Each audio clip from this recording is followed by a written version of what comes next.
Bonjour à tous et à toutes, très heureux de vous retrouver de nouveau cette semaine. On va parler d'un sujet un peu particulier, qui est le sujet en fait de la Iloula de Rabbi Shimon Bar Yochai, un personnage exceptionnel qui était lui-même l'élève de Rabbi Akiva, qui est à l'origine de l'écriture du Zohar. Et donc on va essayer d'expliquer comment expliquer en fait le fait qu'on fasse cette Iloula sur le décès d'un grand tzaddik. En général, on pleure la mort des tzaddikim, mais là on fait la fête. On fait la fête, on organise des grillades, on est très heureux de se retrouver à Méron, voilà, pour fêter, en fait, quelque part, la disparition d'un tzaddik et essayer d'expliquer en quoi c'est un jour de joie. Qu'est-ce que nous apporte l'information de savoir qui était véritablement Rabbi Shimon Bar Yochai et qu'est-ce qu'il a apporté au monde. Alors, vous savez qu'il y a un chant que nous chantons à l'occasion de la Iloula de Rabbi Shimon Bar Yochai, qui est Bar Yochai, Nimsharta Ashrecha, vous savez, tout le monde connaît ce chant. Et dans ce chant, qui a été écrit, on dit qu'il a été écrit Beruach HaKodesh, avec un esprit divin, donc ça veut dire que ce n'est pas issu d'une réflexion humaine, mais qui est inspiré par HaKadosh Baruch Hu. Et là-bas, c'est écrit Naase Adam, Nehemar Ba'avurecha Bar Yochai. Naase Adam, faisons l'homme. Hachem a proposé de faire l'homme, de fabriquer l'homme, de créer l'homme.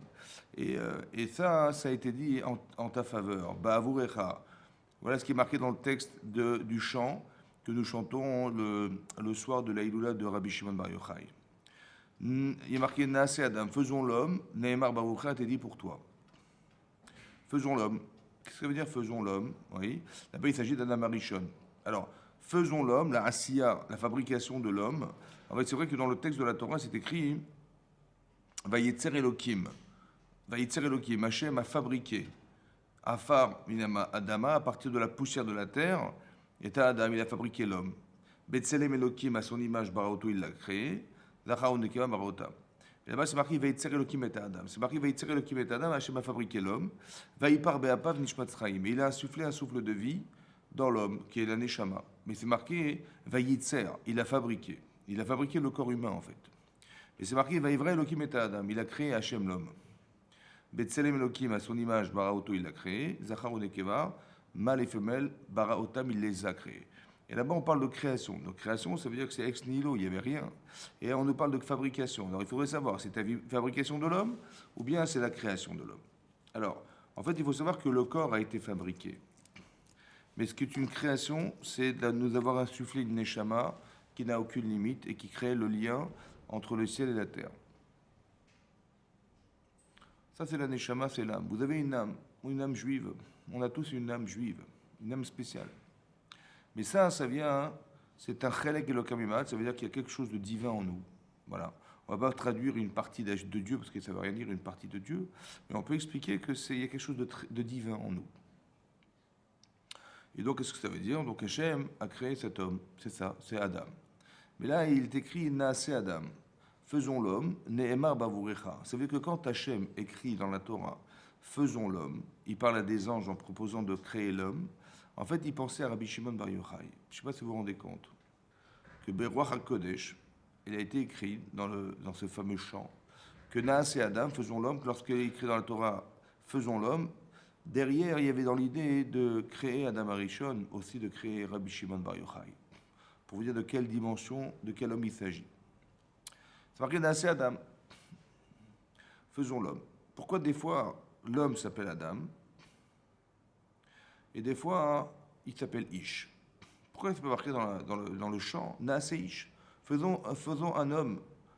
Ouais, Ish, comme c'est marqué, par exemple, c'est marqué dans la paracha de Bereshit, c'est marqué qu'effectivement on appelle toujours Adam, tout le temps, jusqu'à ce qu'on lui ait proposé de rencontrer son épouse, qui était Chava, et là il a nommé son épouse en disant elle s'appellera Isha, Kimi Ish Lukachazot, car de Ish elle a été prise.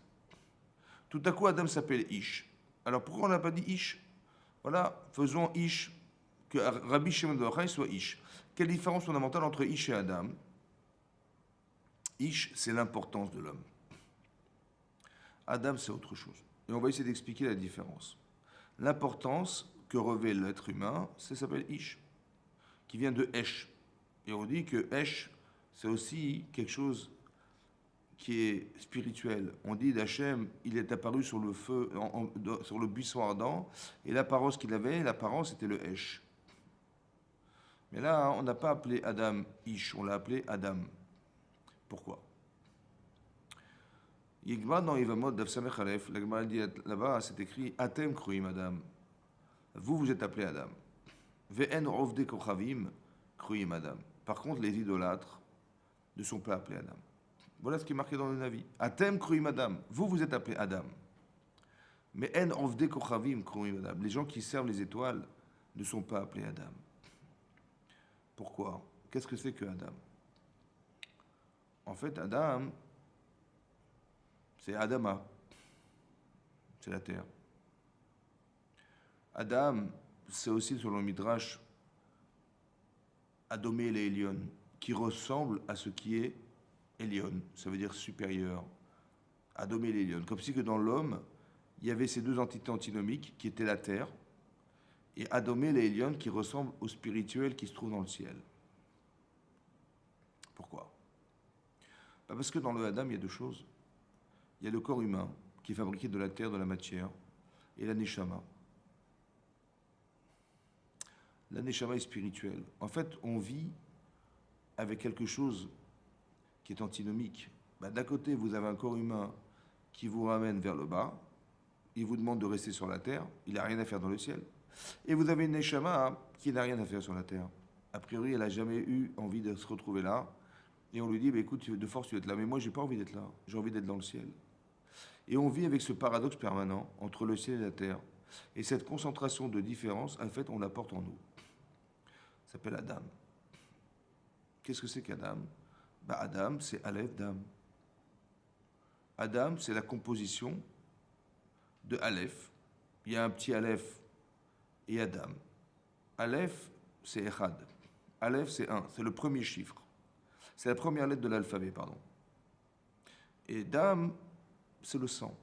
Qui est Adam ou un Nefesh. Le sang, c'est lui qui alimente le corps humain. Et donc, on est composé de deux choses. Aleph, Dam. Maintenant, quand vous écrivez le mot Aleph en hébreu, Aleph, ça s'écrit Aleph, P Lamed. Aleph, P Lamed. Non, je dis des bêtises. Aleph, c'est Aleph, Lamed, P Sophit. Pardon. Aleph, Lamed, P Sophit. C'est comme ça qu'on écrit Aleph. Maintenant, quand vous inversez Aleph, Lamed, P Sophit, c'est P, Lamed, Aleph. Et P, Lamed, Aleph, ça fait le mot Pélé. Pélé en hébreu veut dire étonnant. Le chiffre 1, selon la Torah, est un chiffre étonnant. En quoi il est étonnant, ce chiffre? La Gemara dans Choulin dit que Yalta, qui était la femme de Rav Nachman, elle a dit que tout a été créé en dualité. Vous savez que dans le monde est fait d'une dualité incroyable. Vous avez le jour et la nuit, vous avez le kasher et le non kasher, vous avez le pur et l'impur, vous avez... tout est une chose et son contraire. Pourquoi Hachem a fait ça? Pour savoir délimiter les choses, il faut son contraire. Tout est dualité, tout est double. Ça veut dire que le chiffre 1 n'existe pas. Puisque 1, c'est d'être seul, 1, c'est d'être unique, 1, c'est de se suffire à soi-même. Ça n'existe pas. Il n'y a rien de Echad. Le seul qui est Echad, le seul qui est Hachem, c'est Hachem. Hachem Echad. Par contre, il faut savoir que vous portez du Aleph en vous. Vous avez quelque chose d'unique, qui n'existe pas. En quoi ce chiffre est étonnant? En quoi c'est étonnant? Pélé. Parce que l'origine de 2, c'est 1. 1 a accouché de 2. Mais 1 est né de quoi? Quelle est l'origine de 1? Qu'est-ce qui a fait que 1 existe? C'est impossible. Ça veut dire qu'il est né de rien. C'est Pélé. C'est étonnant que 1 est né de quoi? Il est né de rien. C'est pour ça qu'Hachem Echad, il est né de rien. Il est lui-même. C'est Pélé, hein. On ne comprend pas ça. Un enfant vous demandera toujours, mais bon, Dieu a créé le monde, mais lui, qu'est-ce qu'il a créé? Personne ne l'a créé. C'est Pélé, c'est étonnant. Le chiffre Echad est un chiffre étonnant parce qu'il n'a pas d'origine. Parce qu'il est né de rien. C'est pas possible. C'est quelque chose qui dépasse l'entendement humain. C'est pour ça que vous portez en vous quelque chose qui est Pélé. C'est marqué dans le tour, Siman Vav. C'est marqué là-bas hein, que lorsqu'on fait ses besoins, on dit dans la Beracha que l'on dit en sortant des besoins, on remercie Hachem. On dit qu'Hachem il a créé tout Bechorma, Bara Bechorma, Nekavim, Nekavim, des orifices, Chaloulim, qui sont creux, vides. Galoui Veadoua, il est connu et il est su. L'ifne qui sait Kevodecha, devant ton qui sait Kevod, devant ton trône céleste. Chez If Shalit Kayem, c'est impossible de subsister à Filoucha Achad même un seul instant. Imisatem Echad Mehem, si un de ces orifices devait se boucher, Chad Veshalom, on ne pourrait pas survivre. Baruch Ata Hashem, béni sois-tu Dieu, refait Kol Bassar, guérisseur de toute chair, ou Maflina Asat, qu'il a faite de façon étonnante. La création de l'être humain est étonnante. Explique le tour, pourquoi c'est étonnant. C'est étonnant parce que si vous avez une gourde d'eau et que vous faites des trous dedans, l'eau va s'écouler par le trou. Si vous avez une gourde vide, l'air va s'échapper par les trous. On est plein d'air et on est plein de liquide. On est bourré de liquide. 70% de l'être humain, c'est des liquides. Et pourtant, on est bourré de trous. On a des pores dans la peau, on a des trous dans les oreilles, on a des trous dans les narines, on a une bouche, et on a des autres orifices, et pourtant rien ne s'écoule. C'est pêlé. Comme ça dit le tour, on est bourré de trous, et pourtant rien ne s'écoule de soi. Il n'y a pas une fuite, c'est bizarre, c'est pêlé, c'est étonnant. À part ça, hein, on a une neshama, et on a un corps. Vous avez un cerveau qui est en fait composé de chair. Mais ce cerveau vous permet de parler. Ce cerveau vous permet de réfléchir. Mais comment c'est possible que de la viande, ça puisse réfléchir? C'est comme si je vous disais, vous voyez, j'ai pris un morceau de bois et ce morceau de bois, il parle. Et depuis quand le bois, ça parle? Ça vous étonne hein, que le bois parle, oui. Mais ça ne nous étonne pas que la chair de mon cerveau puisse inventer, créer des choses incroyables, qu'il puisse imaginer, analyser, décider, juger, inventer. Imaginez. Depuis quand la viande, ça imagine?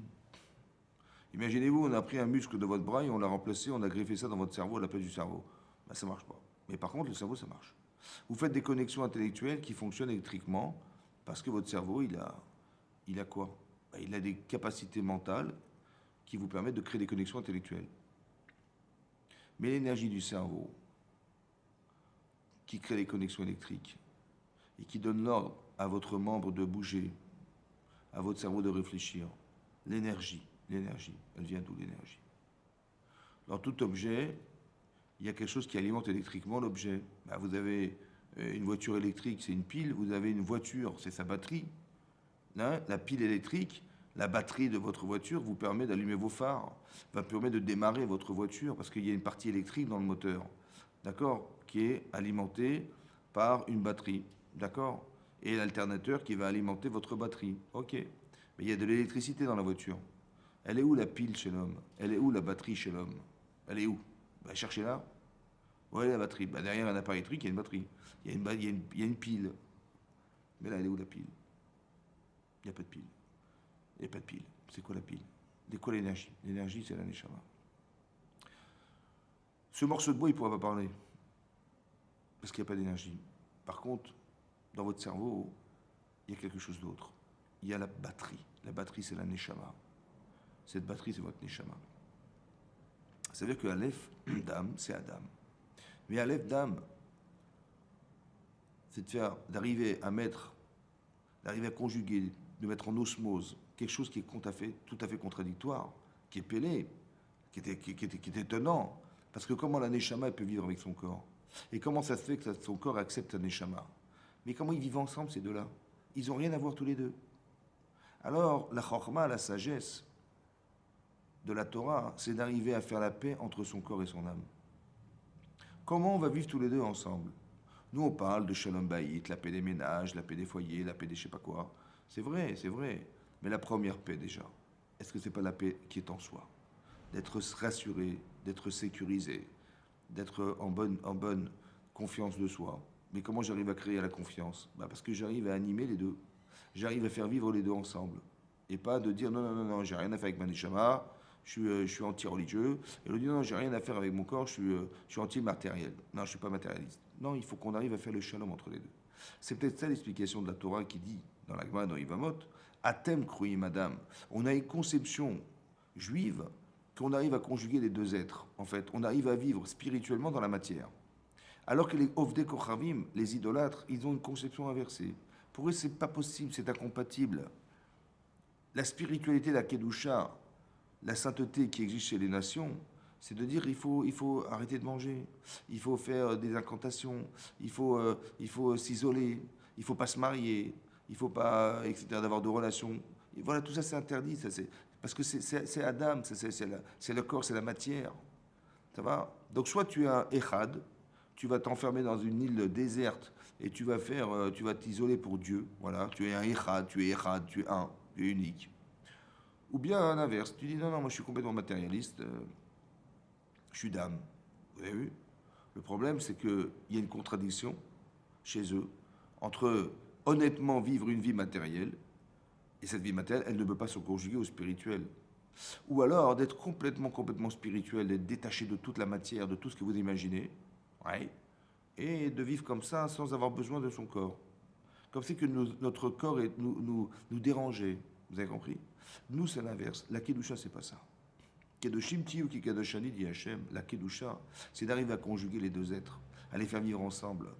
Et vous avez vu que dans la paracha de Kedoshim, on nous parle que de relations entre soi et son prochain, avec soi-même, ne pas se contredire, etc. Vous avez compris? En fait, ce que la Torah voulait, c'est d'arriver à trouver des solutions à la contradiction qui est la nôtre. Qui est-ce qui va faire le lien entre ma neshama et mon corps? Quelles sont les solutions à trouver qui vont faire le lien entre les deux? Alors, dans la Gemara, donc Kiddushin, c'est marqué là-bas, Barati Yetzerara. J'ai créé le Yetzerara. Il y a un mauvais penchant qui est un ange qui se trouve dans mon cœur et qui, lui, va détacher les deux êtres, ma neshama et mon corps. Il va absolument créer un conflit interne en expliquant qu'il faut absolument créer le désordre. Il faut absolument couper le lien entre les deux. La Torah dit, la Gemara dans Kiddushin dit, j'ai créé le Yetzirah, mais Baratilo, je lui ai créé Torah Tavlin, une Torah de remède. La Torah de remède, c'est quoi le remède? C'est la solution, le remède, ce qui va nous soigner, des malaises qu'on peut avoir d'être contredit par soi-même. Et ben, le malaise, il est soigné par la Torah. Baratilo Torah Tavlin. Il faut étudier la Torah du problème, la Torah de la déchirure, la Torah de ce qui nous sépare, la Torah de ce qui va faire un conflit interne. Voilà. Vous avez vu qu'il y a des problèmes entre couples, entre personnes, entre la jointe masculine et féminine. On a du mal à gérer nos vies avec nos femmes et nos maris. C'est vrai ou pas? Ben oui, c'est logique. Pourquoi? Je vais vous expliquer pourquoi. Parce qu'on n'a rien à faire avec la jointe féminine, on est des hommes. Et on n'a rien à faire avec des femmes, on est des femmes. Avec des hommes, on est des femmes. Je sais pas, quand vous êtes dans une cour d'école, les garçons, ils vont jouer avec des garçons, les filles vont jouer avec des filles, parce que j'ai rien à faire à jouer au foot avec une fille. Et l'autre, j'ai envie d'essayer une robe, je vais pas aller chercher un garçon pour me dire est-ce qu'elle est belle ma robe. Non, je vais chercher une fille qui comprend. Je vais acheter un parfum, je vais demander à une femme, parce que je suis une femme.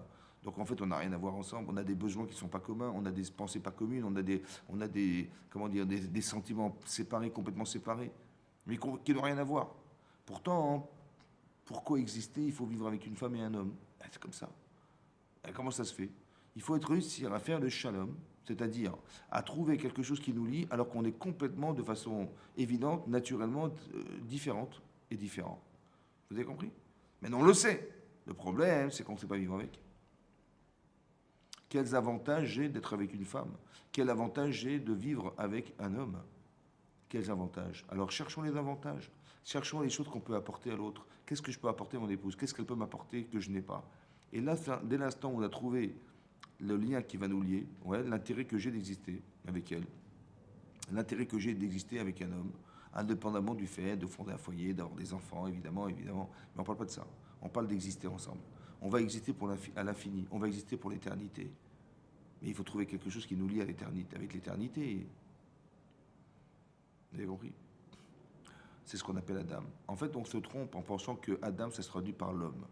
C'est une erreur. Adam, c'est pas l'homme. Adam, c'est la conjugaison des deux êtres, masculin, féminin. C'est ça qui est marqué. que Avaivra Elohim, Dieu a créé Adam, mais il a créé Zachar ou Nekeva, mâle et femelle. Ça s'appelle Adam. En vérité, on est des Ish Veisha. Avant de se marier, on est Ish Veisha. Mais même quand on se marie, on est Ish Veisha. Le but, en fait, c'est de ne pas être un Ish. C'est pas être Isha, c'est d'être Adam. La composition des deux êtres ensemble. Parce que vous avez bien compris, et si vous avez regardé dans Rashi, dans le Sefer Bereshit, c'est marqué là-bas que quand Hachem a créé l'homme, Zachar ou Nekeva, mâle et femelle, Rachid expliquait au nom du Midrash, qui est une gemara dans Hiruvin d'Afiutret, qu'en vérité, l'homme était masculin-féminin. Au départ. Il a été fabriqué masculin-féminin. Et là-bas, le Maharal explique même plus que ça, qu'il a été fabriqué d'abord féminin avant masculin. Ça veut dire qu'on a créé la face de la femme avant celle de l'homme. D'accord? Alors que nous, on pense le contraire. En général, on pense que la femme est née de l'homme. C'est l'inverse. En fait, la femme a été détachée de l'homme, mais elle a été créée avant, fabriquée avant l'homme. C'est pour ça, dit le Maharal, que la femme, elle a un niveau de maturité qui est plus précoce que son mari. Vous avez vu que la bat mitzvah, elle est à 12 ans et pas à 13 ans, alors que le garçon est à 13 ans. Pourquoi? Parce qu'elle a été fabriquée avant. Elle est mature avant son mari. Vous avez compris? Elle est mature. La jante féminine est plus mature que la jante masculine.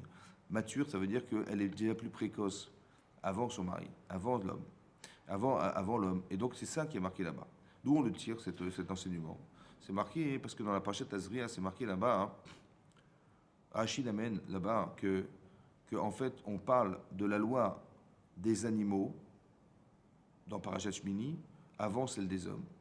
Et on parle de la création des animaux avant la création de l'homme. Vous avez vu que dans la Parashat Bereshit, on parle de la création de la nature et des animaux qui la composent. Et après, à la fin, le vendredi, on a parlé de la création de l'homme.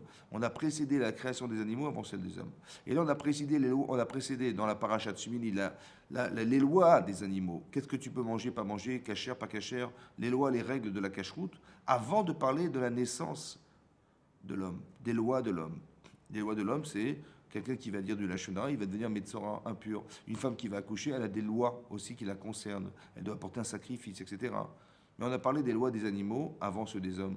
Et là, on voit que dans la Parashat Azria, on a parlé de la naissance de l'homme à partir de la femme, oui, puisqu'on parle de la naissance, avant, donc les lois de la femme, de la pureté de la femme, avant celle des hommes. De là, le Maharal, il apprend que de la même manière que les lois ont précédé, alors la création a précédé. Donc si la loi de la femme a précédé celle de l'homme, c'est que la création de la femme a précédé celle de l'homme. Ça veut dire que Adam, en vérité, au départ, c'est l'homme masculin-féminin. Mais en fait, Hachem, il ne voulait pas qu'on soit masculin-féminin, il voulait qu'on le devienne. Alors il fallait détacher la partie féminine de l'homme pour qu'il le devienne. Il découvre son épouse, il découvre la différence. Il va intégrer la différence, la comprendre la différence. Vous avez compris? Comme si qu'il fallait comprendre en tant qu'homme une logique féminine. Comme si qu'il fallait comprendre en tant que femme une logique masculine. Il fallait comprendre qu'on est différent, mais comment je m'adapte à la différence. C'est ça, Adam, Aleph, Dam. Tu vas conjuguer ta spiritualité avec ta matière. C'est ça, la Torah. C'est ça, Hachem. C'est ça, en vérité, qu'Hachem voulait qu'on atteigne. Qu'on arrive à faire le shalom entre son Yetzer Hara, qui voulait nous détacher, en disant, mais tu n'as rien à faire à la synagogue. Ouais. T'as autre chose à faire. T'as rien à faire à accepter ton Shabbat. Il y a plein de choses d'autres à faire. Prends ta voiture et va au casino. Ça va? Bon, ça, c'est l'Yetzara qui veut couper. Mais c'est le langage corporel, ça, qui te pousse à refuser ton spirituel. Il y a l'inverse, d'accord? Qui, pour des raisons spirituelles, ouais, il va nous faire nous déchoir. Par exemple, quelqu'un qui a un rave, il est dans la Torah, comme Moshe Rabbeinu, par exemple, lui, il s'est investi pour le peuple juif. Mais il se donne corps et âme pour le peuple juif. Mais en fait, sans se rendre compte, en fait, il y a une négligence que relève Yitro en lui disant, mais comment tu t'assois sur ton siège, ouais, et tu vois les gens debout du matin au soir qui ont des questions et qui t'attendent. Tu n'as pas honte de laisser les gens debout du matin au soir. C'est pas respectueux pour eux. Il dit, qu'est-ce que j'y fasse? Je suis tout seul. Il dit, écoute ce que je vais te dire. On va trouver 78 600 juges qui vont te remplacer. 78 600 juges qui vont te remplacer. Et toi, hein, tu vas répondre aux questions compliquées. Alors on aura gagné deux choses. Un, on aura gagné que tu ne vas pas t'user la santé. Et deux, on va pas négliger ce peuple. Parce que s'ils ont une question, ben, ils ont 78 600 juges qui vont pouvoir leur trouver des réponses à leurs questions. Et de cette manière, ça sera équilibré. Ça va? C'est en cela que l'on s'appelle Adam. Vous avez compris? Adam, c'est la capacité de rassembler le Aleph, qui est la Neshama, et le Dam, qui est le corps. Ça, c'est la façon dont on a de voir.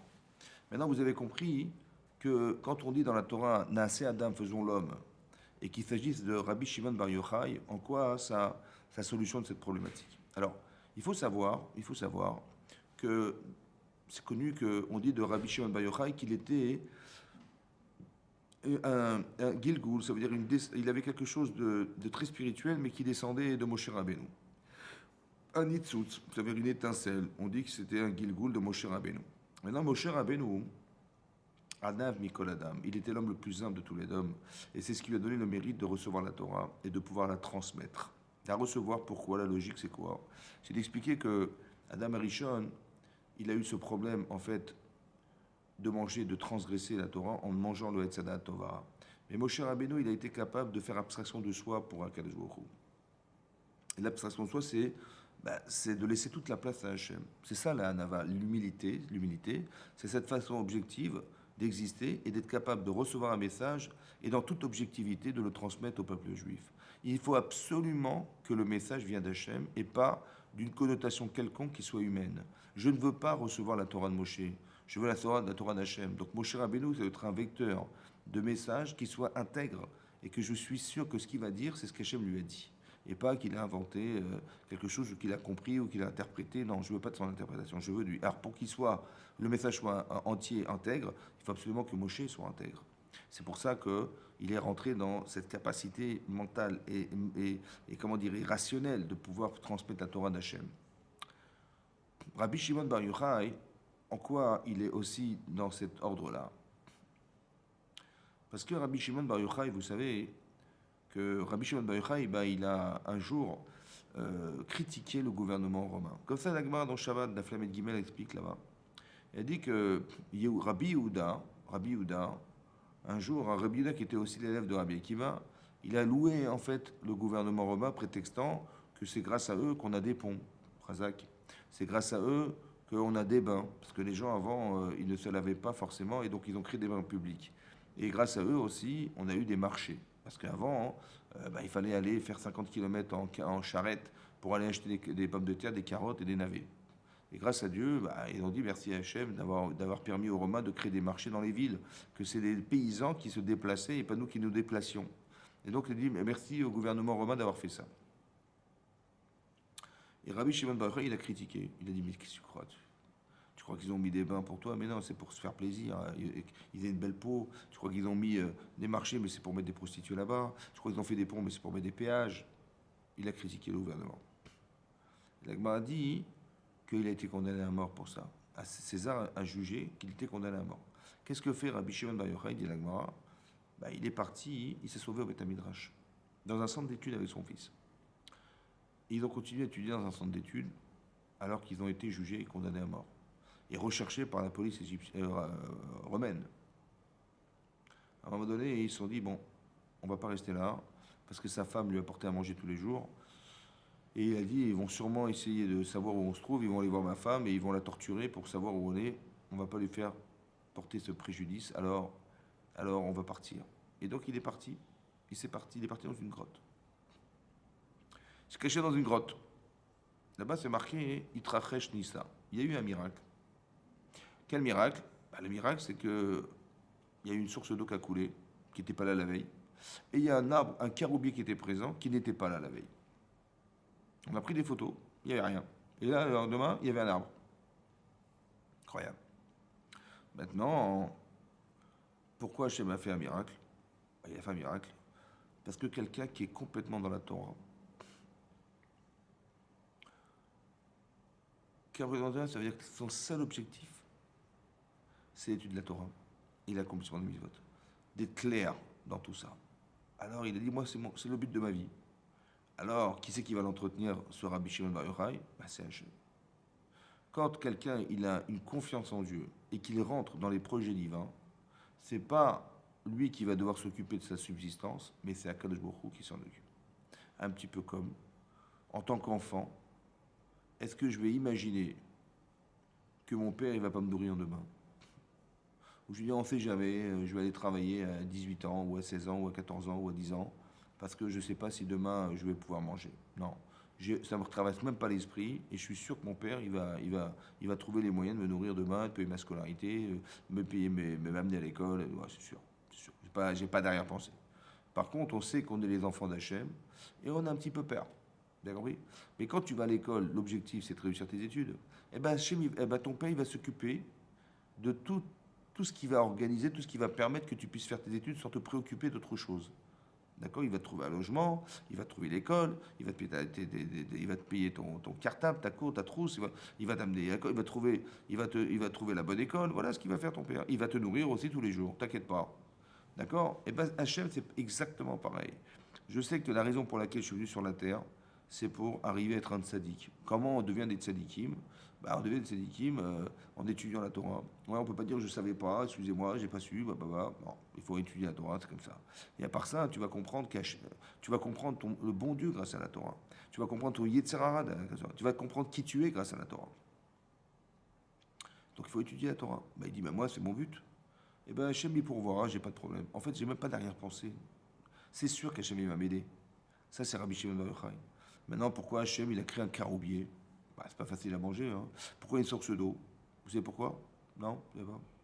En fait, parce que si Hachem, il avait créé un terrain où il y avait des carottes, des pommes de terre, des navets, le terrain, il est resté quand même 12 ans. Donc il aurait fallu labourer, il aurait fallu semer, il aurait fallu vendanger, il aurait fallu moissonner, il aurait fallu après casser le grain, après il aurait fallu, etc., vanner le blé. Il y a trop de travail, non, j'ai pas le temps. Pas le temps. J'ai pas le temps. Donc je veux une bracha. Quelle bracha? Je veux un caroubier, ça me suffit un caroubier. Voilà, je tends la main, je prends le caroubier, je le mange et c'est bon, c'est bon. Et je continue à m'étudier la Torah. Voilà ce que je veux. En fait, Hachem, il a créé un caroubier parce que c'est exactement ce que Rabbi Shimon voulait. Il voulait pas perdre son temps ailleurs que dans l'étude de la Torah. Alors qu'est-ce que tu veux qu'il fasse? Il a fait un caroubier. Et qu'est-ce que tu veux? Il faut manger et boire. Il a créé une source d'eau. C'est tout ce qu'il avait besoin. Ok. Mais Rabbi Shimon Bar Yochai, c'est un tzaddik. Un tzaddik. Ça veut dire quoi? Ça veut dire que quand il prie Hachem. C'est marqué dans la Gemara, dans Nida d'Afaïn, la Gemara dit que celui qui veut devenir Chacham, il veut devenir un érudit dans la Torah, qu'est-ce qu'il faut faire? La Gemara répond, Yarbe Baïshiva. Il faut qu'il aille étudier à l'Eshiva beaucoup de temps. La Gemara dit, mais il y a beaucoup de gens qui ont fait ça, hein, et ils ne sont pas devenus Talmid Chacham pour autant. Ils ne sont pas devenus des gens érudits dans la Torah pour autant. Il dit alors il faut prier.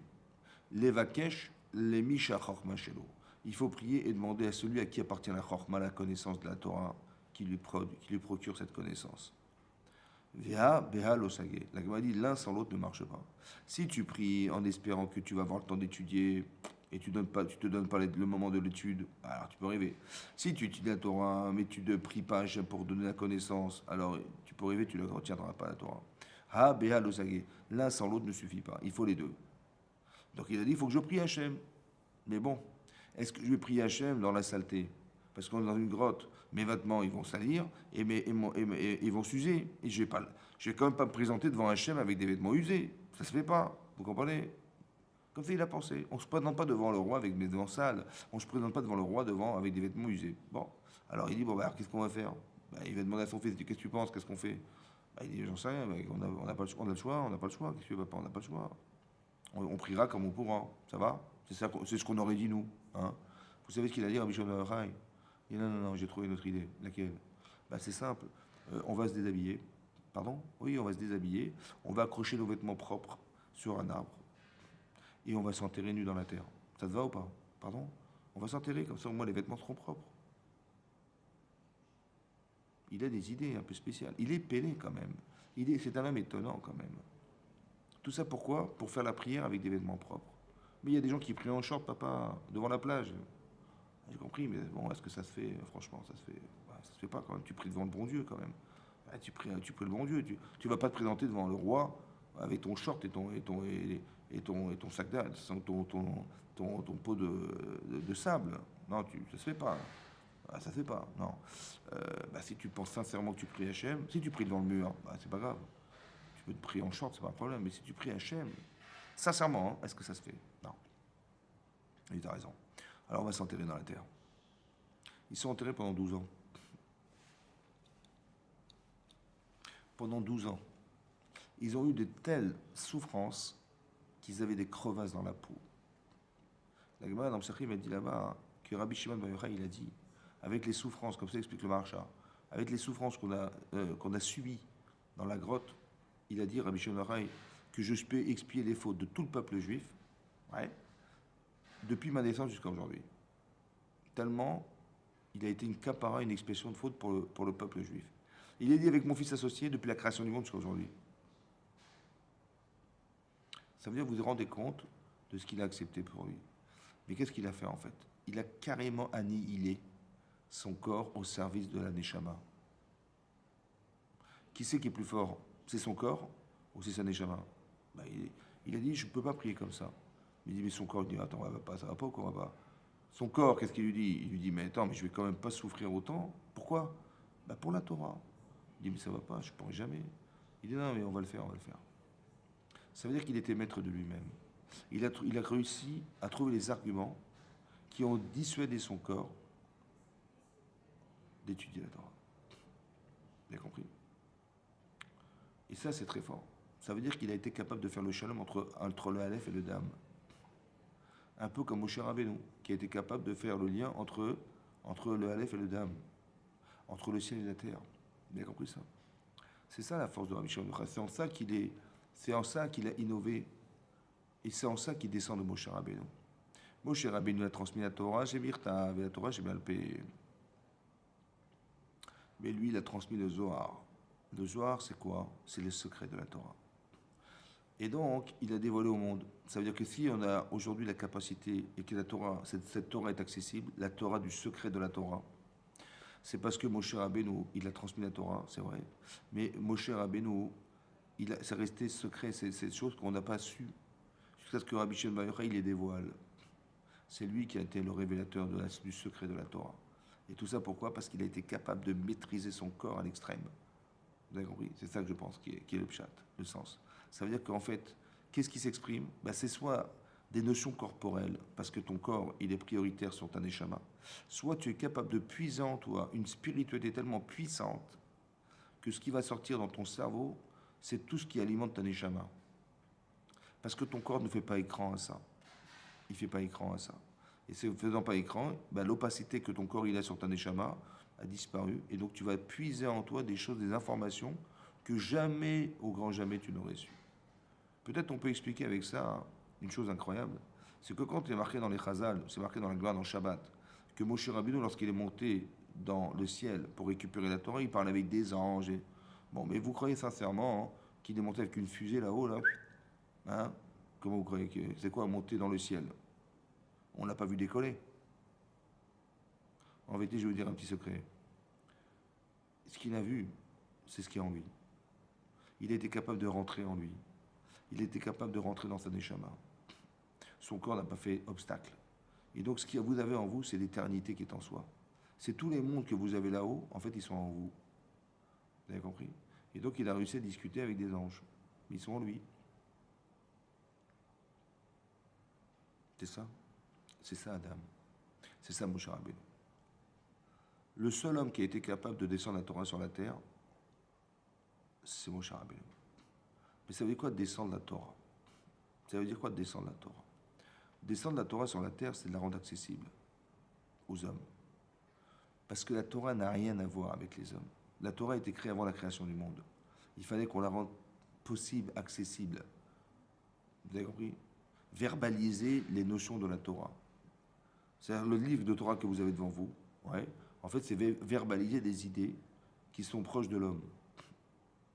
Comment ça se comprend ça?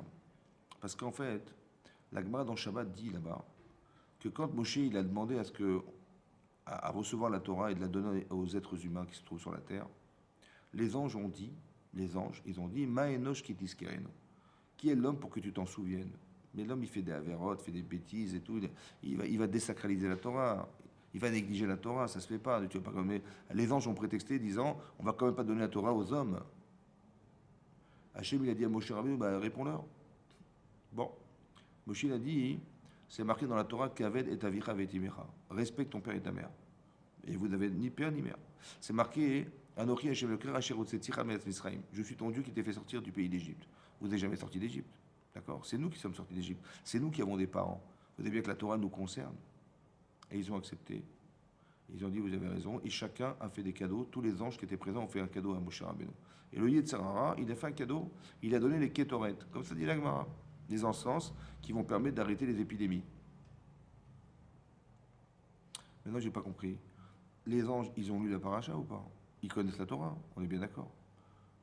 Donc s'ils connaissent la Torah, hein, comment ils s'étonnent qu'il est marqué dans la Torah Kibud Avahem, respecte, honore ton père et ta mère. Ils savaient pertinemment qu'on était sortis d'Égypte, ils savaient tout ça. Comment ça se fait qu'ils s'étonnaient alors? Et qu'est-ce que Moshe Rabbeinu, prétextant qu'on est sorti d'Égypte, il les a informés de quelle information, puisqu'il il a répété ce qui est marqué dans la Torah. En fait, vous avez compris, il y a la Torah des anges. Il y a une autre lecture. Le découpage de la Torah que vous avez et que nous avons tous, c'est le découpage qu'Hachem il a transmis à Moshe Rabbeinu. Mais cette lecture de la Torah, le découpage des mots, des lettres, c'est le découpage qui correspond au mitzvot de la Torah pour les êtres humains sur la terre. Mais les anges, ils ont une autre lecture. Ils disent pas comme nous. Un peu comme dans les codes de la Torah, vous avez vu que vous rassemblez toutes les lettres et vous allez voir que si vous lisez de façon verticale, horizontale, à droite, à gauche, vous allez voir qu'il y a une autre façon de voir. Il y a d'autres mots qui sont inscrits. Oui, à l'horizontale, à la verticale. Vous allez voir que si vous rassemblez les lettres. Nous, les lettres ont été découpées, les mots ont été découpés, parce que cette lecture-là, c'est la lecture que Hachem il a donnée à Adam Arishon.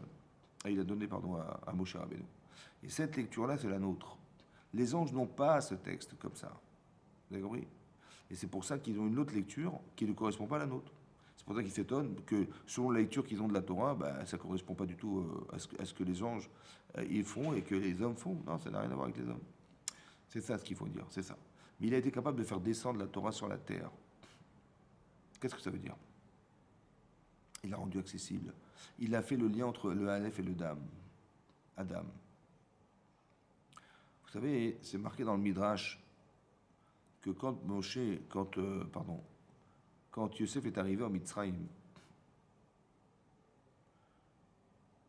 il a dû rencontrer Paro. À quelle occasion? À l'occasion, parce que Paro il avait fait un rêve qu'il n'arrivait pas à interpréter. Il est arrivé que des vaches maigres avaient avalé des vaches grosses, il est arrivé que des épis qui étaient desséchés avaient avalé des épis qui étaient fermes, ouais, mais il ne comprenait pas. Il dit qu'est-ce que ça veut dire, il ne comprenait pas son rêve. Pour lui, c'est un cauchemar.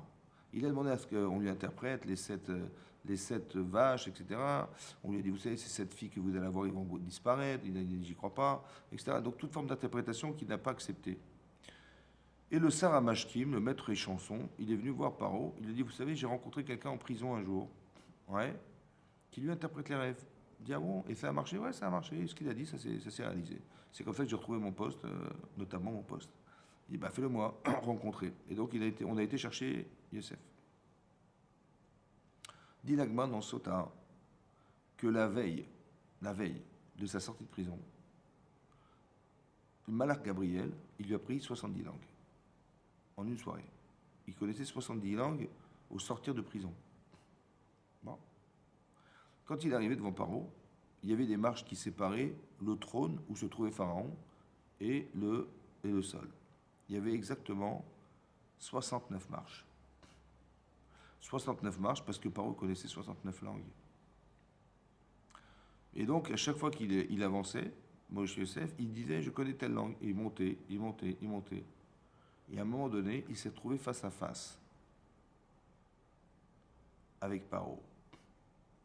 Et là, il a eu peur Paro. Il a dit, oh là, parce que dans les lois d'Égypte, celui qui connaît le plus de langues, c'est lui qui devient roi d'Égypte. Et là, il était bien embêté, parce qu'il a demandé à Youssef, dis-moi, tu connais encore une langue de plus? Il a dit, ouais. Il dit, waouh. Laquelle? Il dit, l'hébreu. Et Paro ne connaissait pas l'hébreu. Il a dit, écoute, jure-moi que tu ne dévoileras jamais que tu connais une langue de plus que moi. Et sache que c'est toi qui deviendras, entre guillemets, le roi d'Égypte. Rakakisek Dalmimcha. La seule différence, c'est le trône céleste qui nous séparera. Mais en vérité, c'est toi qui vas diriger le peuple, c'est toi qui vas... Maintenant, Paro, il connaît 69 langues quand même. Hein. Et c'est énorme, 69 langues. Il n'a qu'à apprendre l'hébreu. Il n'a qu'à dire à Paro, à Yosef, écoute, tu vas retourner en prison, je vais apprendre l'hébreu et puis on se retrouve. D'accord? Non. Il a dit, jure-moi. Ça veut dire quoi, jure-moi? Ça veut dire qu'il a dit, bah, je n'y arriverai pas. Mais pourquoi tu n'y arriveras pas? Il y a plein de non-juifs en Israël qui parlent hébreu. Pourquoi lui ne pourra pas prendre hébreu? Il en connaît 109, bah, prends 110. Vous savez pourquoi il ne pouvait pas apprendre? Parce que l'hébreu, c'est le texte de la Torah. Et le texte de la Torah n'a pas été donné. On est bien avant Matan Torah. La Torah, elle n'est pas accessible. Le seul qui va descendre la Torah sur la terre, c'est Moshe Rabbeinu. L'hébreu n'est pas accessible. Les seuls qui le connaissent, c'est qui? Ben, c'est la famille de Yaakov, c'est la famille d'Abraham, de Yitzhak, Adam Arishon, Noach. Adam Arishon, il a reçu la Torah. D'où on sait? Parce qu'il l'a transmise à Noach. Et d'où on sait que Noach connaissait la Torah? Parce qu'il est marqué que quand Hachem a dit à Noach, écoute, tu vas séparer les animaux purs et impurs, Rachid là-bas, il dit, mais pur, impur, ça n'existe pas. La pureté et l'impureté, c'est des langages de la Torah. De là, on apprend que Noach, il connaissait la Torah. Et la Torah, elle était transmise de Noach à Shem. Et Shem, il a créé une yeshiva. Et Abraham, il a étudié à la yeshiva de Shem. À 52 ans, il est rentré à la yeshiva. Et à Ever, pareil. Il a connu Shem à Ever, etc., etc. Yaakov, Yitzhak et Yaakov, ils sont rentrés aussi à la yeshiva. Ils ont étudié la Torah à la yeshiva. Et Yaakov, il est rentré 14 ans de sa vie à la yeshiva pour après partir chez Lavan. Donc, il connaissait la Torah. Et lorsque Yehuda est rentré en Égypte, il a dit, Yaakov, il a demandé à ce que la première chose qu'il allait faire, c'est créer une yeshiva en Égypte. Donc il y avait de la Torah, mais elle était réservée à une élite de personnes. La famille des frères Avraham, Srav Yaakov, Yosef, etc. Les frères de Yosef connaissaient la Torah. Donc ils parlaient l'hébreu. La Torah était accessible pour ces gens-là. C'est eux qui étaient capables de parler l'hébreu. Mais les autres les autres êtres qui vivaient la terre n'avaient pas cette accessibilité-là. Parce que la Torah n'était pas descendue sur la terre. Vous avez compris ce que je veux dire? C'est pour ça. Et donc le seul qui a été capable de faire ça, bah, c'est Moshe Rabbeinu. Moshe Rabbeinu, il a été capable de descendre la Torah, ça veut dire de la rendre accessible. Dans sa Kedusha, mais c'est quoi la Kedusha de Moshe Rabbeinu? C'est d'arriver à faire que j'arrive à faire coïncider mon corps et ma neshama. Je m'appelle Adam. Ce que Adam n'a pas su faire, quand Hachem il a dit à Adam, nassez Adam, faisons l'homme, l'homme a fauté. Il n'a pas su joindre les deux êtres, c'est-à-dire son corps et sa neshama. Quand on n'arrive pas à les joindre les deux, c'est que l'un est plus fort que l'autre. Et manifestement, son corps était plus fort que sa neshama, a priori. C'est pour ça qu'il a fauté. Il n'a pas su résister au désir de manger du Hetzadat. Oui, et c'est ça. Malgré la hauteur, la grandeur d'âme qui était celle de Adam Arishon, bien sûr qu'on n'est pas capable de se comparer à Adam Arishon. L'Agma de Batra dit là-bas que Adam Arishon, le premier homme de la création, après sa mort, il avait deux talons comme deux soleils qui brillaient. Pour vous expliquer quel kedusha il avait, quelle sainteté il avait en lui. Et ça, c'est après sa mort. Et les deux talons, c'est quoi le talon? Le talon, c'est la partie qui touche la terre. La partie la plus basse de Adam Arishon, la partie qui touche la matière, la terre, c'est ses pieds. Et bien ça brillait après sa mort comme deux soleils. Alors imaginez-vous ses pieds de son vivant. Et imaginez-vous sa tête de son vivant. Imaginez-vous. Donc c'était un être exceptionnel. Mais il n'a pas eu la conscience d'Hachem suffisamment grande pour se priver de fauter. Vous avez compris? Sa femme, elle lui dit, écoute, si on mange le Hetzadat, on va être comme Hachem, on va créer des mondes. C'est ce que lui a dit Sarah. Il était tenté par ça. Elle a mangé, elle, et lui aussi il a mangé. Maintenant, vous mettez son épouse et vous mettez Hachem. Vous mettez l'éternité et vous mettez dans le doute la mort. Bah oui, parce qu'il devait douter, non? Eh bien, il a choisi la mort, il a choisi sa femme. C'est bizarre, non? La conscience. Hachem, il lui a dit, tu sais quoi? Tu vas sortir du Gan Eden. Et tu vas travailler à la sueur de ton front. En quoi le fait de sortir du Gan Eden est une solution? En quoi le fait de manger la sueur de son front est une solution? En fait, elle est une solution parce que manifestement, le Gan Eden, c'est trop dur. Manifestement, c'est un niveau qu'il faut atteindre. Et il n'était pas au niveau de l'atteindre. Alors il fallait sortir du Gan. Parce que rentrer dans le Eden, c'était pas possible. On était vendredi et Shabbat allait venir. Et le Shabbat, c'est un Yom Shekou le Shabbat. C'est un monde qui n'était pas accessible à Adam. Alors il fallait qu'il sorte du Gan, du jardin d'Éden. Et qu'il aille sur la terre là où on se trouve actuellement. C'est-à-dire dans un espace où il va falloir construire ce qu'il n'a jamais su faire. C'est-à-dire d'avoir la conscience d'Hachem. Et là, cette conscience, elle va se construire par le travail. Tu tu vas réussir à créer ça par le travail. Comment tu vas créer ça par le travail? Bah, tu vas labourer. Et alors? Bah, tu vas labourer. Mais il dit, mais comment je vais manger demain? Bah, tu vas labourer la terre. Mais ça veut dire quoi labourer? Bah, il faut prendre une charrue, et il faut se faire des sillons, sillonner la terre. Et après, bah, il faut mettre du grain dessus. Et après ça va, tu verras que ça va s'ancrer dans la terre. Et après, bah, ça va pousser. Et après, tu vas pouvoir récolter, semer, moissonner. Et après, tu vas récolter tout ça. Et après, tu vas prendre ton grain, tu vas le concasser. Et après, tu vas concasser, tu vas le vanner. Après, tu vas vanner, tu vas faire de la farine. Après la farine, tu vas faire du pain. Ouah, tout ça pour manger. Ouais, ouais, tout ça. Bon, d'accord. Bon. Qu'est-ce que fait comment il s'appelle Adam Arishon? Bah, il va labourer la terre. Mais en labourant, hein, il a cassé sa charrue. Parce que sous la terre, il y avait un rocher qu'il ne voyait pas. Il dit, ok, bon, bah, je veux bien, mais je n'ai pas des yeux pour voir sous la terre. Je t'en prie, Hachem, je t'en prie, je t'en supplie. Voilà, je vais refaire une charrue, mais je t'en supplie que je puisse faire des sillons sans que la charrue se casse. Bon, il reconstitue sa charrue, il va l'atteler à son âne ou à son bœuf. Et puis là, il suit, il ne sait pas si ça va se casser, ça va pas casser. Ça ne s'est pas cassé. Il a fait 3, 4, 5 sillons, ça va casser. Merci Hachem de m'avoir permis de faire des sillons. Après, il va commencer à semer ses grains. Bon, il a semé tous les grains sur tous les sillons qu'il avait fait. Il a vu des oiseaux qui commençaient à manger ses grains. Attendez, mais ça va jamais pousser. Je t'en supplie, Hachem. Voilà, je vais remettre des grains, mais je t'en supplie qu'ils aillent manger ailleurs les oiseaux. Et puis il voit de ses yeux vus qu'effectivement les oiseaux ont mangé ailleurs. Bon. Et puis là, il attend. Il regarde le ciel est bleu. Il dit, mais il faut qu'il pleuve. Mais il ne pleut pas. Alors il a pris Hachem, je t'en supplie, Hachem, qu'il pleuve, je t'en supplie, Hachem, qu'il pleuve. Et puis les nuages se rassemblent et puis il pleut. Il dit, ah merci Hachem, oh là là. Et il pleut. Et après l'hiver, et après le printemps, et après toutes ces saisons, et après tout le travail qu'il a dû faire pour éviter que les animaux y mangent son blé, et il a évité que... bon, il a fait un travail énormissime pour éviter que justement il puisse tout perdre. Quel hiver il va y avoir, j'en sais rien. Et donc il veut prier à Hachem, je t'en supplie que cet hiver soit pas trop rude, et etc., qu'il n'y ait pas des sécheresses, qu'il n'y ait pas donc, tout ça. Après il va récolter son blé, après. Et qu'est-ce qui va se passer à la fin? Il va récolter le blé, il va le faire sécher, après il va le concasser, après il va le vanner pour enlever le son pour faire de la farine blanche, et après il va faire de la farine, après il va faire son pain, il va manger ses chalotes. Ah, voilà, on est devant les chalotes. Et là, les chalotes, c'est quoi? C'est quoi son pain? Son pain, c'est la résultante de toutes les prières qu'il a faites et qui ont fonctionné. Et par la grâce de Dieu, il a du pain maintenant.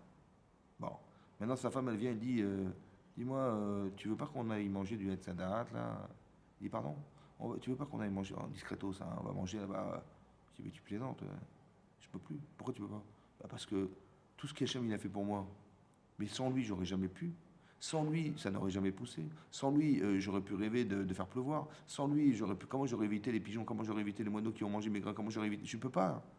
Je peux pas. Si aujourd'hui on mange, c'est grâce à lui. Qu'est-ce qu'il a fait, Hachem? Par le travail, il a permis à Moshe Adam Arishon d'avoir la conscience d'Hachem. Vous avez compris? Le travail lui a permis de voir combien Hachem il l'aime, combien Hachem il a aidé. Maintenant, de lui demander de fauter, il peut plus. Ah, il peut plus. Parce que c'est ce qui lui avait manqué au départ. Il ne peut pas écouter sa femme maintenant parce que ça serait trahir la relation qu'il a eue, du bienfait que lui a fait Akadosh Baruch Hu, c'est pas possible. Vous avez compris ça? C'est ça. Maintenant, qu'est-ce qu'il a fait en fait? Il ne peut pas survivre sans manger. Et il ne peut pas étudier la Torah sans manger. Alors Hachem, il a fait le lien. Il a fait le shalom. Il a fait la paix entre le corps et l'âme. Parce qu'une âme, elle se passe de son corps, c'est pas possible. Et que son corps puisse se passer de son âme, c'est pas non plus possible. Alors comment on fait? Il faut bien qu'on survive ensemble, mais on ne peut pas se voir tous les deux. Alors Hachem, il va faire la paix. Je vais t'expliquer. Tu vas étudier la Torah et tu vas comprendre que ta souffrance, elle vient de tes erreurs. Alors étudier la Torah, tu verras que tu seras rassuré. Et tu vas voir que la Torah va t'aider. Ah ouais, d'accord. Et tu verras que tu vas atteindre le monde futur. Et tu vas jouir de ton étude. Waouh. Et tu vas voir que... Vous avez compris? C'est ça. Ce langage-là qui permet à la Neshama de retrouver son corps et à son corps de retrouver sa Neshama. Le seul qui permet le lien entre les deux, c'est la Torah. La Torah t'Hachem. C'est pour ça qu'il a donné la Torah à Kadosh Baruch Hu. Parce que c'est lui qui nous a créés. Et c'est lui qui nous a dit la meilleure manière d'avoir une cohérence profonde dans toi et dans tout ce que tu vas vivre et dans la capacité que tu as de me retrouver, c'est la Torah. C'est pour ça que ça a été donné. Mais ça, c'est la Torah. Hein. La Torah, elle contient tout. Elle contient le pshat, c'est-à-dire le sens littéral. Elle contient le remez, l'allusion qui est marquée dans le texte. Elle contient la dracha, la faculté à expliquer le texte. Et elle contient le sod, le secret de la Torah. Et ça, tout ça, c'est marqué dans la Torah. La Torah est infinie. La Torah est infinie. Alors tu vas remplir ton ventre du chasse, c'est-à-dire du Talmud, et à partir de ça, tu vas mieux comprendre le Zohar. Pas que tu vas faire du Zohar en étant un ignorant. Non, ça marche pas ça. C'est pour ça que les gens ils vont faire vite, ils vont apprendre le Zohar directement, les secrets de la Torah direct. Mais t'es pas construit pour comprendre ça. C'est un peu comme Adam Arishon, il est au Gan Eden, il n'a rien à faire au Gan Eden. En fait, il n'est pas construit pour être au Gan Eden. Alors Hachem dit, bah, écoute, tu vas sortir pour essayer de rentrer un jour. C'est ça qu'on doit essayer de faire. C'était ça Rabbi Shimon Bar Yochai, vous avez compris? C'était celui qui était capable de pouvoir nous apporter le secret de la Torah, cette lumière extraordinaire. Parce que là-bas, c'est marqué, dans le Sefer Bereshit, c'est marqué là-bas, qu'Hachem, il a créé la lumière le premier jour. Mais par contre, les Méorot, les fameux luminaires, ils les a créés le 4e jour. Ça veut dire qu'il y avait de la lumière sans soleil. Demande le Midrash, mais je n'ai pas compris. Mais comment il pouvait y avoir de la lumière sans soleil? Il dit pourquoi? Il dit parce que Hachem, il a créé une lumière spéciale. Cette lumière spéciale, elle était tellement puissante qu'elle ne nous permettait pas seulement de voir, mais de concevoir. C'est ce que l'Agma dans Sanhedrin explique en disant qu'Adam Arishon, il voyait Mitrilata Olam, de la création du monde à la fin des temps. Misof Olam, Veat Sofo, de la fin à la fin. Comment il voyait? Il voyait rien en fait. Il avait cette perception. La perception. Mais d'où venait cette conception? Elle venait de la lumière qu'Hachem avait créée au début de la création du monde. Elle a duré 36 heures, cette lumière. Demande le Midrash, mais où est-ce qu'elle est maintenant la lumière? Il dit elle est dans la Torah. Ça veut dire que si tu arrives à étudier la Torah, les Shem Shamaim, tu vas accéder à cette lumière. La lumière, c'est celle qui nous a fait découvrir Rabbi Shimon Bar Yochai. Vous comprenez maintenant que tous les secrets du monde, les secrets de la façon dont Hachem a créé le monde, les noms qui ont été utilisés pour créer le monde, sont dans la Torah. Il y a des codes, il faut savoir les trouver. C'est Rabbi Shimon Bar Yochai, c'est lui qui les a trouvés. Mais avec quel sacrifice? Il s'est enterré pendant 12 ans dans une grotte. C'est ça qui lui a permis d'accéder à ce qu'il n'y ait plus de corps, il n'y avait qu'une neshama. Et c'est ça qu'il a retrouvé. C'est ça qui lui a permis d'accéder à cette fameuse lumière. C'est pour ça qu'on fait des feux. Parce que le feu de la Torah, la lumière de la Torah, c'est ça Rabbi Shimon Bar Yochai. Et ça se fait, ça, parce que c'est grâce à lui qu'il a rendu accessible. Autant Moshe Rabbeinu, il a rendu accessible la Torah qu'on a reçue sur la terre, autant Rabbi Shimon Bar Yochai, il a permis d'accéder à la Torah qui est le secret de la Torah. C'était ça Rabbi Shimon Bar Yochai. Rajbi qui était l'élève de Rabbi Akiva, les 5 élèves. Après la mort des 24 000 Talmidim, il a formé 5 élèves. Et il faisait partie des 5 élèves. Les élèves de Rabbi Akiva. C'est pour ça qu'on dit Naaseh Adam, Ne'emar Bavoecha. C'est pour ça que quand on dit dans le texte du chant, qu'on chante le soir de la Eloula de Rabbi Shimon Bar Yochai, on dit Naaseh Adam, que lorsqu'il est marqué dans la Torah, on fera l'homme. Ne'emar Bavoecha, ça a été dit pour toi, Rabbi Shimon Bar Yochai. Parce que le Adam, c'est lui le Adam. C'est vrai, le vrai Adam, c'est lui. C'est ce qu'on aspire à devenir. Des gens érudits dans la Torah, des gens qui s'investissent pour la Torah et pour Hachem. Et donc de faire le shalom entre ce monde matériel et le monde spirituel, c'est compliqué. On est tiraillé entre ces deux mondes-là. Comment on va réussir à exister dans les deux? Alors c'est marqué Atem Kroim Adam. Sachez, messieurs, dames, que en fait vous êtes appelés des hommes. C'est vous, mais pas les Ovdekrovim. Parce qu'on a une capacité à penser qu'on peut conjuguer les deux êtres. C'est pas contradictoire. Pour faire Shabbat, il faut manger. Pour faire des tefilines, il faut du cuir. Pour mettre votre talit, il faut du tissu. Pour faire la fêtée Soukot, il faut une souka, il faut le loulav, il faut le etrog. Vous avez compris qu'on est capable de conjuguer les deux êtres, les deux mondes. Le monde matériel et spirituel vont de pair. C'est ça que nous a appris Rabbi Shimon Bar Yochai. Voilà, j'espère que ce cours vous apportera beaucoup et que vous comprendrez plus profondément ce qu'était la Iloula de Rabbi Shimon Bar Yochai. Merci beaucoup de m'avoir suivi. Quant à vous, à très bientôt. Au revoir.